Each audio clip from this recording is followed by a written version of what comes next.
Um, Welcome to this audio episode for the YouTube channel Classic Mosaic Truth. We're really thrilled to have you with us for episode 4. We're covering boredom, excitement, overstimulation versus quiet joy. Yeah, it's such a vital topic. It really is. Our conversation is based on the philosophy of Bertrand Russell, specifically drawing from his brilliant book, The Conquest of Happiness. Our mission is to unpack the modern trap of overstimulation and learn exactly how to rebuild the lost art of quiet joy. It is a topic that affects every single one of us, and understanding it can completely shift how you experience the world. If this episode helps you, please hit like and subscribe for the next one. Before we jump in, let's establish exactly how we're approaching this material. Consider this practical philosophy for everyday life. Text overlay 1. Practical philosophy for everyday life. Right, that framing is important. Exactly. Yeah. We need to be clear right off the bat that this isn't medical advice, nor is it therapy. We're discussing philosophical concepts that can help and may support your overall well-being. We absolutely avoid promising any guaranteed outcomes, but applying these ideas can provide a powerful new framework for how you view your own habits and reactions. I'm really glad we're starting with those guardrails because the concepts we're looking at are incredibly potent. Let's get right into the thick of it. I want to talk about this sort of bizarre phenomenon where boredom doesn't just feel like a lack of activity anymore. For so many of us, it feels like a literal threat. Oh, absolutely. Like if I'm sitting in a waiting area and I don't have my smartphone in my hand, my heart rate genuinely elevates. My nervous system reacts as if something is fundamentally wrong in my environment. Why does a simple lull in input trigger such a massive, almost physiological panic? That physical reaction you're describing is entirely real, and it's the perfect entry point into Russell's philosophy. Russell points out a fascinating idea.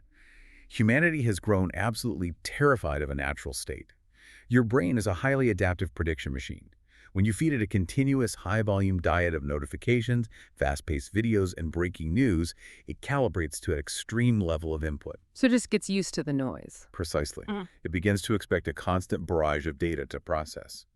So when that data stream suddenly stops, like when you're sitting empty-handed in that waiting area, your brain doesn't interpret the silence as peace. It interprets the sudden absence of data as a warning sign. In the wild, a sudden drop in environmental noise usually means a predator is nearby. Your conditioned brain is interpreting the lack of digital stimulation as an impending attack. Text overlay 2. Boredom feels like a threat. So the panic isn't a personality flaw. It's my own biology misinterpreting the environment because it's been calibrated to an artificial baseline.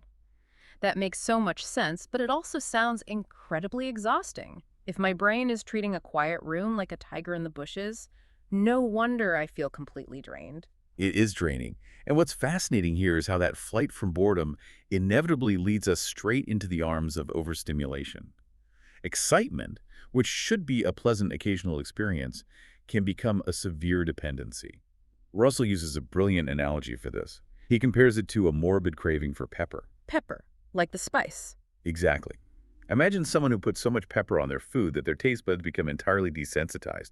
Eventually, they need stronger and stronger spices just to taste their meal at all. A quantity of pepper that would cause anyone else to choke barely even registers for them. We do the exact same thing with our mental inputs, needing extreme thrills and constant entertainment just to feel alive. I love that analogy, but let me push back on it slightly.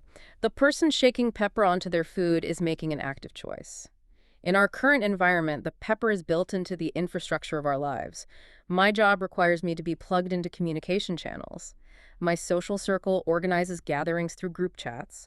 The news cycle is inescapable. How much of this is a morbid craving, and how much of it is just the mandatory cost of participating in modern society? Are we entirely to blame here? That's a crucial distinction, and you're right to challenge the analogy on those grounds. It isn't entirely a personal failing. The environment is designed to be extremely spicy, to continue the metaphor. However, Russell's philosophy points toward our internal locus of control. Yes, the external demands are high, but the dependency forms in the margins. What do you mean by the margins? It forms when you take the mandatory work communication and extend that same frantic energy into your personal rest. The craving manifests when you cannot endure a quiet commute, or when you feel compelled to scroll through visual media while simultaneously watching a television show. The environment provides the excessive spice, but the dependency is our internal adaptation to it. Okay, that clarifies it beautifully. The dependency is when the external demand becomes an internal requirement just to feel normal. So what does this all mean for someone listening who feels completely stuck in that dependency? If our mental taste buds are entirely blown out by the spice, are we just broken?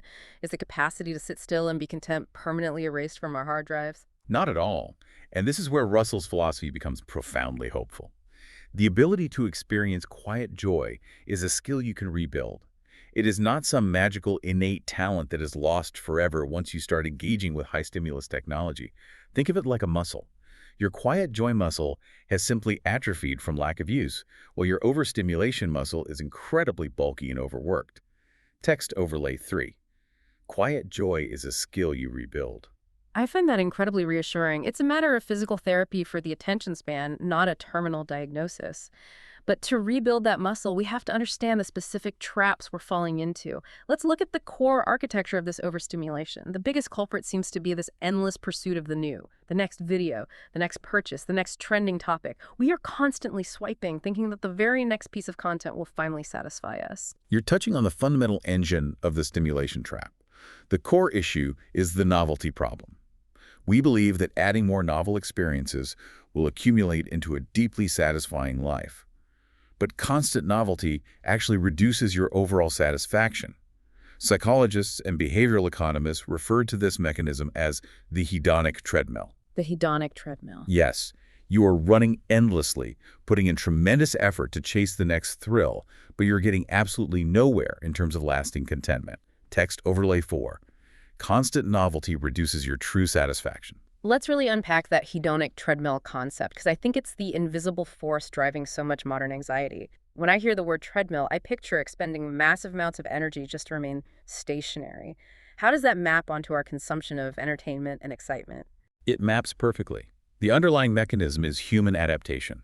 Whenever you encounter a positive, highly stimulating event, say, a sudden surge in social validation online, or purchasing a highly desired item, your subjective well-being spikes.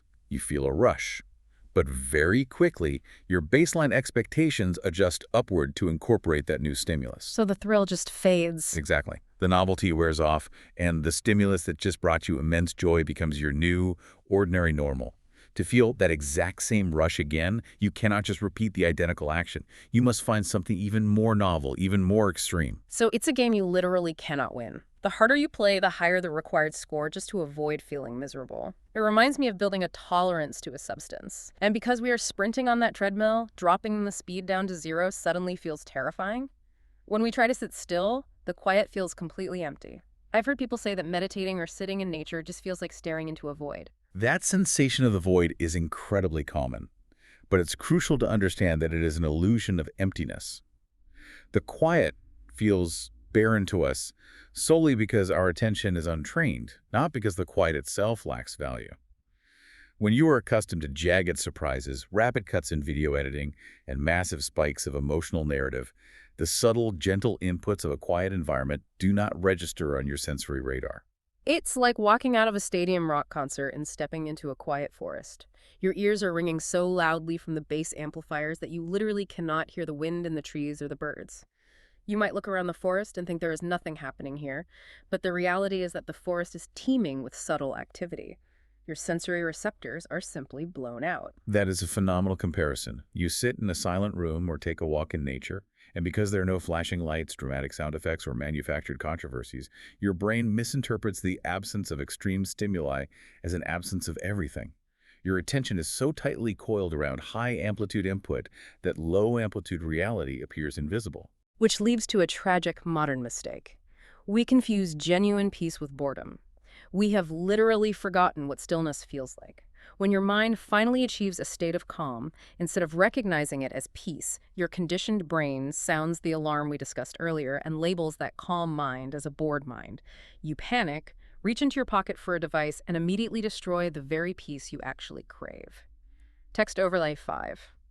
We often confuse true peace with boredom. It is a profound irony. We claim to be desperately seeking relaxation, yet the moment we encounter the physiological reality of relaxation, we classify it as an intolerable state of understimulation. We eject ourselves from the sanctuary because the sanctuary doesn't have a glowing screen. So the obvious glowing question is, how do we break this cycle? We know the muscle is atrophied. We know the treadmill is rigged. How do we step off? Translating Russell's classic advice for our current era gives us a remarkably clear, actionable roadmap. His first major recommendation is that you must build interests that hold attention. What exactly does he mean by that? Are we just supposed to force ourselves to find random topics fascinating? It requires a fundamental shift in how we direct our mental energy. Russell argues that overstimulation drives us inward. It creates a feedback loop of internal anxieties, self-absorption, and constant monitoring of our own emotional state. To break this, you must direct your attention to external, objective reality. This means engaging with something that exists completely independent of your own ego. Can you give me a tangible example of what that objective engagement looks like in practice? Absolutely. This could be engaging in a deep hobby like woodworking, studying a complex subject like astronomy or botany, or creating something tangible with your hands.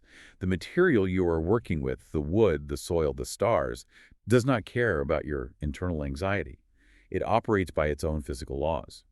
When you study the grain of a piece of wood to understand how to carve it, your mind is anchored to an external reality. You are no longer trapped in the hall of mirrors of your own thoughts. I see. It's about finding an anchor point outside the turbulence of your own mind. That makes a lot of sense. And alongside building those deep objective interests, Rawls suggests we have to learn simple pleasures again. This sounds almost overly romantic, but it's actually incredibly practical, isn't it? We need to consciously reconnect with the slow, steady rhythms of the natural world. It is intensely practical because it is a direct counterbalance to the algorithmic pacing we've become accustomed to. Instead of the jagged surprises of endless digital entertainment, you learn to appreciate the subtle beauty of a landscape, the texture of a physical book, or the quiet focus of gardening. Text overlay fix. Learn to enjoy simple pleasures again. Let's talk about that contrast between algorithmic pacing and natural rhythms. When I'm consuming a digital feed, the rhythm is entirely erratic. One post is hilarious, the next is enraging, the next is an advertisement, the next is a tragedy. It whips my emotions around wildly. But the rhythm of planting a garden or reading a physical book is entirely different. It requires surrender to a slower, more deliberate pace. Exactly. The natural world operates on a slow, predictable, organic rhythm. A seed sprouts exactly when it is ready, not a fraction of a measure sooner, no matter how much you yell at the soil. Relearning simple pleasures means recalibrating your internal metronome to match the external world, rather than forcing the external world to match your frantic internal metronome. It is an act of deep humility and profound relief. Which brings us to perhaps the most challenging of Russell's recommendations. He emphasizes the immense importance of allowing quiet without panic. He introduces a term that sounds very academic but holds incredible practical weight: the concept of fructifying boredom. Can we dissect that word fructifying? It essentially means fruitful or productive, right? Yes, fructifying simply means bearing fruit. Russell is pointing out that there is a fruitful kind of quiet. It is the necessary, undisturbed mental space that sparks true creativity and deep, cohesive thought. You have to endure the initial lack of stimulation so that your mind can settle and begin to produce its own profound insights. I want to focus on that phrase, produce its own profound insights. When we are constantly consuming the thoughts, opinions, and narratives of others, our brains are entirely occupied with processing external data. We are simply decoding what someone else has encoded. But when we allow fructifying boredom to take hold, the brain shifts gears. Without external input demanding immediate processing, the mind begins to synthesize its own stored information. It starts connecting disparate ideas, solving background problems, and generating original perspectives. You've just beautifully described the function of the brain's default mode network. When you cease focused external tasks and simply let your mind wander in a quiet state, this network activates. It is the seed of daydreaming, future planning, empathy, and creative synthesis. But this network cannot function properly if it's constantly interrupted by frantic external stimuli. By running from boredom, we are actively suppressing our own highest cognitive functions. We are starving our minds of the very environment required for insight. That is a staggering realization. By avoiding a few awkward stretches of silence, we are effectively trading away our own original thoughts in exchange for cheap, manufactured entertainment. That alone should make anyone pause the next time they reach for a distraction. But as we explore these powerful recommendations, we absolutely need to set up some important boundaries around these concepts. There's a huge risk of misinterpreting this philosophy. First and foremost, quiet joy is not laziness. This is a critical distinction. If you simply collapse onto a couch, stare blankly at the wall, and steep in a resentful, apathetic mindset, that is not the quiet joy Russell is advocating. Cultivating quiet joy requires an active, disciplined presence. You are intentionally choosing to be fully present in the stillness, which actually takes significant mental effort and deliberate posture. Laziness is a passive resignation. Quiet joy is an active engagement with the present reality. I'm really glad you clarified that because the line between resting and languishing can feel very thin.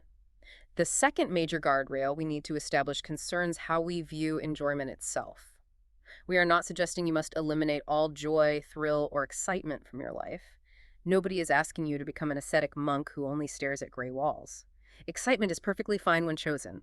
The danger arises solely when it becomes needed. Exactly. The crucial framework here is preference versus dependency. Enjoying an action-packed movie, riding a roller coaster, or attending a lively social gathering are wonderful experiences as a preference. They add color and variety to life. But the test of dependency is what happens when those things are removed. If you can enjoy a loud, chaotic party, but you also feel perfectly comfortable spending a solitary commute reading, that is healthy preference.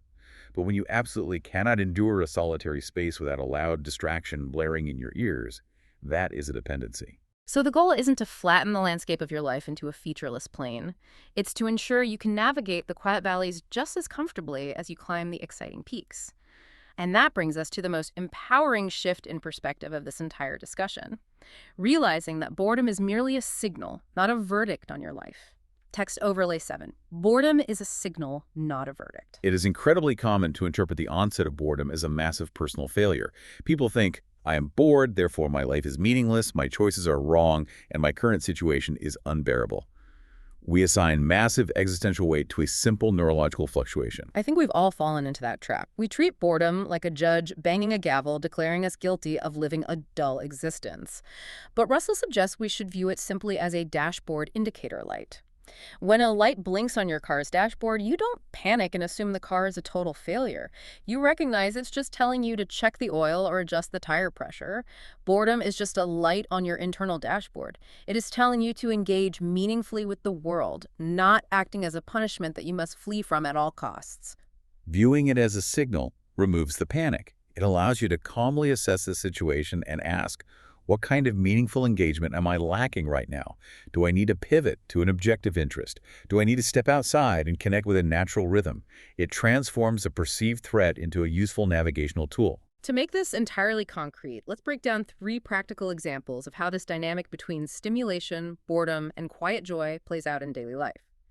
Let's start with work, because this is where a huge portion of our mental energy is spent. We currently operate in a severe distraction culture. It's incredibly common to find yourself novelty hopping between endless browser tabs, emails, and instant messages. We mistake frantic movement for actual productivity. The distraction culture at work is perhaps the most glaring example of the stimulation trap. Every new email notification provides a tiny hit of adrenaline. Every switch tab feels like accomplishing a micro task. But the neurological cost of context switching is immense. Every single time you rip your attention away from a deep task to check a minor notification, you leave a residue of your attention behind.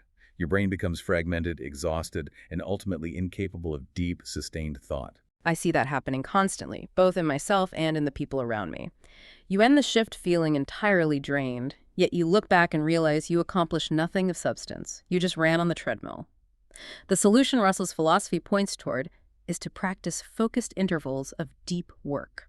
Practicing focused intervals is the direct application of rebuilding the quiet joy muscle in a professional setting. You intentionally close the extra tabs, you silence the notifications, and crucially, you endure the initial uncomfortable urge to distract yourself. When you hit a difficult problem in your work, the immediate reflex is to seek the relief of a distraction. By sitting through that discomfort, you allow your attention to sink deeply into one single task. That depth is where actual meaningful progress is made. The second massive area affected by this dynamic is our interpersonal relationships. This one is profoundly important because misinterpreting boredom here can cause genuine heartbreak. Think about the trajectory of a typical romantic relationship. It usually begins with an intense, exciting spark. Novelty is high, adrenaline is pumping, and every interaction feels electric. But as the relationship matures into a steady, comfortable bond, people often mistake that calmness for a lack of love. It is a heartbreaking misinterpretation. Because we are conditioned to view a lack of high-amplitude excitement as a threat, a peaceful, stable partnership feels suspiciously like a void. The tragic result is that boredom often transforms into unjust criticism of a partner. That is such a piercing observation. You start picking fights, nagging about trivial things, or creating artificial drama just to generate emotional excitement. You're effectively demanding that your partner provide the extreme pepper you've grown accustomed to, rather than appreciating the nourishment of the meal. Exactly. To fix this, you have to actively rebuild shared interests that exist outside of the relationship's internal mechanics. You engage with objective reality together. And fundamentally, you must practice a calm presence together, consciously recognizing that a peaceful partnership is a profound achievement, not a boring failure. It is the ultimate expression of trust, to simply exist quietly beside someone without needing them to entertain you. A peaceful partnership is a profound achievement, not a boring failure. That is a sentence worth writing down. Our third practical example involves our personal habits, particularly the incredibly widespread habit of doom scrolling. Doom scrolling is the ultimate manifestation of the morbid craving for pepper. When you are constantly scrolling through negative news, outrage-inducing commentary, or endless short, chaotic videos, you are deliberately feeding your nervous system a diet of artificial threats and exaggerated stimuli. It's the worst of both worlds. You aren't physically active, yet your brain is enduring the stress of a massive crisis. The effective solution here isn't just to scream at yourself to stop, because willpower alone rarely works against such a powerful dependency. The solution is to replace this frantic input with one steady interest ritual. Text overlay 8. Replace doom scrolling with steady rituals. Replacement is key. You substitute the chaotic, anxiety-inducing scrolling with something grounding. This could look like dedicating that specific block of your routine to reading physical pages of a book, engaging in a tactile craft like knitting or sketching, or even just preparing a meal with deliberate focus. You're giving your hands and your mind a steady, predictable rhythm to follow. With all of these philosophical frameworks and practical examples in mind, we want to walk you through a guided exercise right now. We call it the Quiet Joy Reset. It is a simple, highly actionable way to put these ideas into practice immediately. Text overlay 9.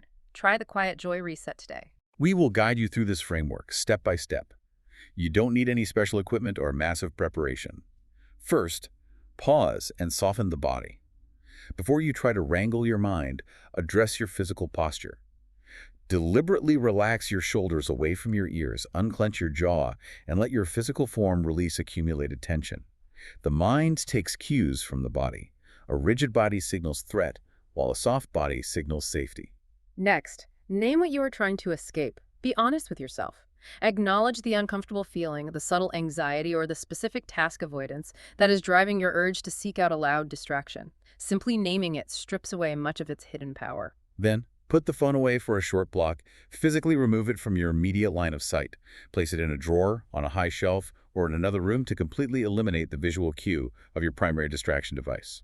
Following that, choose one simple activity that can hold attention. To avoid decision fatigue, we are giving you 4 exact options for this exercise. You can pick reading a few pages, a short walk, organizing one small area, or writing one paragraph. Pick just one of those options. Keep the pace slow and steady. This is absolutely vital. Do not rush through the activity just to mentally cross it off a checklist. Engage completely with the physical texture and the present reality of what you are doing. Notice the weight of the book, the sound of your footsteps, or the friction of the pen on the paper. End the exercise with one empowering sentence. Speak it out loud or say it clearly in your mind. I can be calm without entertainment. Finally, commit to one proof action today. Follow through on that simple activity to prove to your nervous system that you are entirely capable of enduring the quiet, moving through the initial discomfort, and finding genuine satisfaction in a lower stimulus environment. That reset is incredibly powerful because it moves these ideas from abstract philosophy directly into your physical reality. However, as you start practicing this and retraining your attention, you are bound to run into some roadblocks. This is a messy process. Let's look at 5 common mistakes people make when trying to rebuild quiet joy and explore the immediate fixes for each. Mistake 1 is a classic pendulum swing. Trying to banish all excitement, people hear this philosophy and immediately think they need to renounce all fun, cancel all their subscriptions, and live a life of stark deprivation. The immediate fix is to aim for intentional balance rather than strict elimination. You are adjusting your mental diet, not starving yourself. The goal is to regain your capacity to choose your inputs rather than being dragged along by compulsion. I love that. Adjusting the diet, not starving. Mistake 2 is something I struggle with personally. Fleeing the moment anxiety spikes during quiet. When you first sit still and remove the distractions, your mind will almost certainly race in panic. The internal noise gets louder before it gets quieter. The immediate fix is to simply endure the initial discomfort, knowing it is just your nervous system adjusting to the lack of extreme input. It is the mental equivalent of withdrawal, and if you can sit with it, it will pass. Mistake 3 is relying strictly on willpower. We love to believe that sheer force of will can conquer any habit. But willpower is a finite resource, and if you rely on it to battle an environment engineered to distract you, it will eventually fail. The fix is to use tiny, accessible actions to build steady momentum. Lower the barrier to entry so much that it requires almost no effort to start. Don't commit to reading an entire novel. Commit to reading a single paragraph. Make the action so small that your brain doesn't bother generating resistance. Mistake 4 relates to how we judge our own efforts, misjudging quiet time as wasted effort. Our broader culture aggressively tells us that if we are not producing something visible, monetizable, or instantly shareable, we are failing. Sitting quietly feels like losing the race. The fix is a profound mindset shift. Recognize that retraining the mind is highly productive work. It is the invisible foundation for all your future focus, creativity, and emotional resilience. You are sharpening the axe, not wasting effort. Mistake 5 is perhaps the most damaging. Shaming yourself for craving a distraction. When you catch yourself reaching for your phone during a quiet space, the instinct is to berate yourself. But beating yourself up only creates a surge of negative emotion, which ironically makes you want to escape into a distraction even more. The fix is to treat that craving as a gentle reminder to pivot back to your steady interest. Approach yourself with profound curiosity rather than harsh judgment. Notice the craving, acknowledge it without shame, and gently redirect your attention. Those fixes are going to be so deeply helpful for you as you navigate this process of recalibration. It is a journey of reclaiming your own mind from an exceptionally noisy world. Let's summarize the core themes we have explored thoroughly in this conversation. First, boredom wrongly feels like an immediate threat to a highly conditioned nervous system. Next, excitement easily spirals into a severe dependency, acting like a morbid craving for ever-increasing spice. Additionally, constant novelty slowly drains our true satisfaction, keeping us sprinting on an endless treadmill. Furthermore, we tragically mistake genuine peace for empty boredom, running away from the exact calm we desperately need. Moreover, building steady, objective interests anchors our attention outside of our own internal anxieties. Also, cultivating quiet joy requires active, disciplined practice, not a posture of passive laziness. Text overlay 10. Quiet joy requires active, steady practice. Finally, boredom acts as a helpful internal signal, a dashboard indicator guiding us toward meaningful engagement. This brings us to a crucial point of reflection. Building upon Russell's brilliant ideas, consider this provocative thought as you move forward. What if the highest form of rebellion against a frantic, algorithmically driven consumer culture is simply the ability to sit quietly in a room and be perfectly content? As you continue your journey of reclaiming your attention, we look ahead to our next installment. We'll be doing episode 5, titled Fatigue, the Modern Nervous Drain. Thanks for being here. If you want the full series, check the playlist and please like and subscribe so you don't miss the next episode.